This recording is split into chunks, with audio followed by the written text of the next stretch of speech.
Today I'm at the Makers Academy, a developer boot camp here in Shoreditch in East London.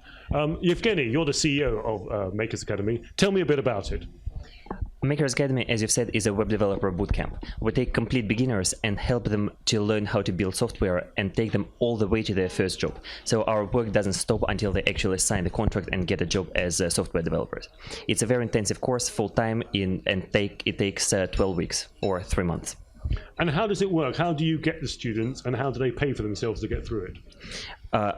Many people pay for themselves, but the course is quite expensive. It's £8,000 at the moment. So we set up a special fund at Tech City Fellowship that helps some of our students to take a loan for the course, because unfortunately Makers Academy students are not eligible for student loans. So we're trying to fix this problem by creating a special fund for our students. And Simon here is one of the students at the Makers Academy. Simon, tell me a bit about your experience in coming on the course. Before the course, I had no experience in tech, but wanting to get into the tech industry, it's quite hard to do without the relevant experience. So I found Makers, and I guess the whole thing about being in the tech industry is you've got to know the up-to-date programs and software that you're using and languages that you're using. When I walked in here today, we met a former student who's now working in the industry, and there clearly is a shortage out there of there are companies that have got jobs, and they can't meet they can't fill those gaps, if you like. Jordan, tell me a bit about that. Yeah, so I think you've really hit the nail on the head with the problem there, and that is that there are tens of thousands of vacant positions in London alone for people who are technical, and there are hundreds of thousands in the country and millions around the world, and that demand for developers is going up and up every year. But the problem is that there's not a supply of junior developers to fill those positions, and that's really why Makers Academy exists in the first place. That Evgeny, as a very gifted technical engineer, found it really hard to hire junior people who could actually keep up, because you just don't learn these skills in university anymore. And I think what most people don't realize is that there is a big difference between computer science and software engineering. And computer science departments focus on computer science, on very important and interesting theoretical things, which are not exactly the same thing as what the industry needs. And the industry needs millions and millions of people who can hit the ground running today and build websites, iPhone apps, and actually write code for 8 hours a day. And computer science graduates, and I'm a computer science graduate, I've got both undergrad and postgraduate degrees in computer science. Computer science graduates have to learn all the skills on the job, which is really suboptimal. So the key difference with Makers Academy and a computer science degree is that we're specifically focusing on teaching skills to use in a job, and actual vocational skills, and anything that you're not likely to use in the first sort of 6 months to a year of your job, we're not going to bother teaching you, because you're not going to need it until you need it. I mean, but also, like, going on from that point, it's like it is even sort of less about learning the actual languages and actually learning how to learn it. Yeah, I understand. Learning to learn. Yeah, which is sort of, I guess, a sort of strange concept, but it's definitely helped. I mean, I've been looking at things for the first 2 days of this week that 6 weeks ago I would have just looked at and gone, this is just completely new, and I picked it up. And this is interesting because I did an engineering degree, and I did a lot of coding in my engineering degree, and did a lot of common courses with the computer science students. And you're absolutely right. What you tend to do is learn the theory of coding or the structure of programming. But actually, what developers want and what companies want is actually they want the end result. And I thought it was very interesting what you were saying earlier, that you don't the difference with the university and you guys probably is at the end of the day, the prize at the university is that little scroll, that certificate, your degree. Absolutely. Your prize here is a job. And it's a very, very fundamental distinction. But we actually make our money from students getting jobs at the end, and that means we're financially incentivized to make sure that our students get to a level where companies will pay money to hire a junior, which in itself is very rare. So look, London's a really exciting place. It's seen as a tech hub or a hub of hubs. But there's also an issue that I think we've all talked about, which is clearly there are companies out there that have vacancies that they can't fill. Tell me a bit about this. What can we do about this? How can we fill that gap? Well, the first thing is that every company is a software company, whether they know it or not. Because every process, whatever industry you're in, every process can and will be optimized and improved by software.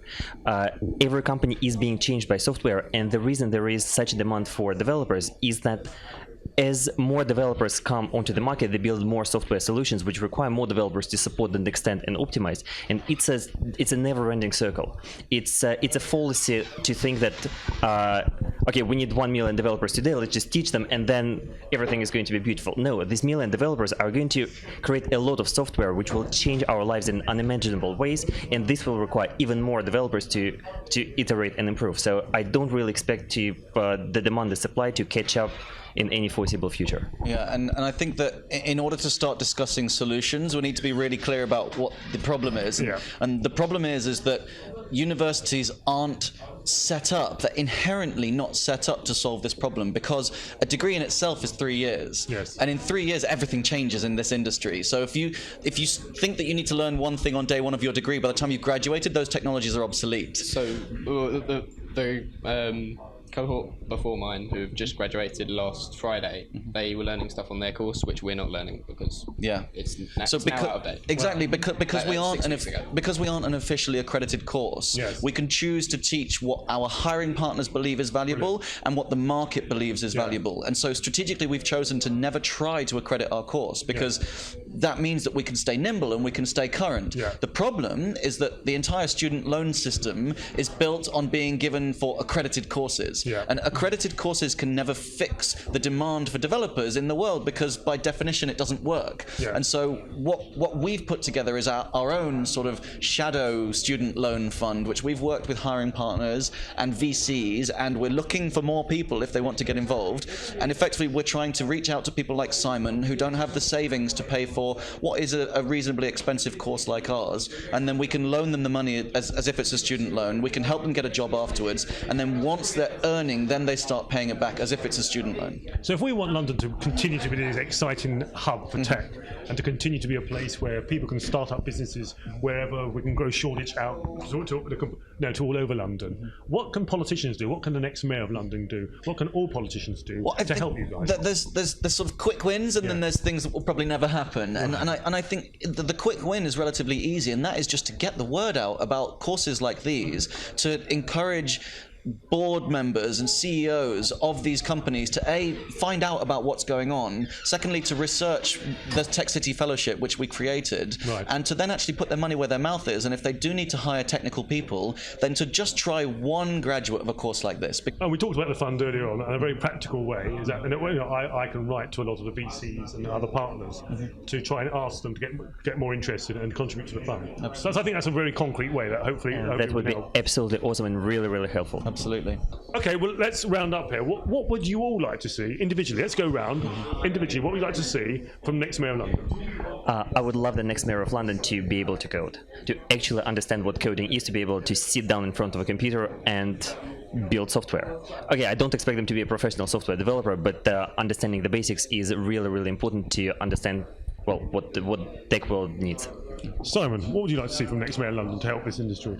I'd like to see more funding for people like myself who can't afford to get into tech. It's definitely an industry where you need to be sort of pushed in the right direction as to what you need to learn. And I mean, without the Tech City Fellowship, I mean, if I was saving up, it would take me another sort of 2 years to save up the money to pay for it. So I think funding for the Tech City Fellowship is important, however it comes. So let's attract more funding for the Tech City Fellowship. Definitely, yeah. Jordan. So I would like the next mayor of London to have the right sort of mindset to fix the problems that we face, and that is that being a politician, you have to be very process-driven. You have to follow the rules. But by definition, innovation is about breaking the rules. Yeah. And so there's a sort of mismatch. Steady on. You might get me in trouble here. But there's a sort of mismatch between being a politician and being able to help innovators in any way, because by definition, you can't allow them to break the rules. So I think some rules have to be broken, and realizing that there are these organizations and these programs that are doing real good in the world, and opening the purse strings or getting the word out to people, even if it means that we might bloody a few noses in doing so, and really helping to push the innovation, which is happening at the grassroots already, but helping to give it some rocket fuel. Well, listen, guys, it's been really exciting speaking to you. I think some of the key things I've learned today is that, first of all, there's a massive shortage of developers. How do we fill that gap? We think some of the university courses and formal education might be too rigid and not flexible enough to catch up with the ever-changing technology. We need demand-driven solutions. solutions rather than a solution driven by being given a certificate at the end. And you want the next Mayor of London to help promote, to get the right mindset, to think about how we promote tech, to think about how we can attract more funding for this, for the fellowship. Absolutely. And hopefully let's continue to make London a really glowing hub for the rest of the world. Thank you very much for hosting me here today. Thank you for coming. Thank you for coming.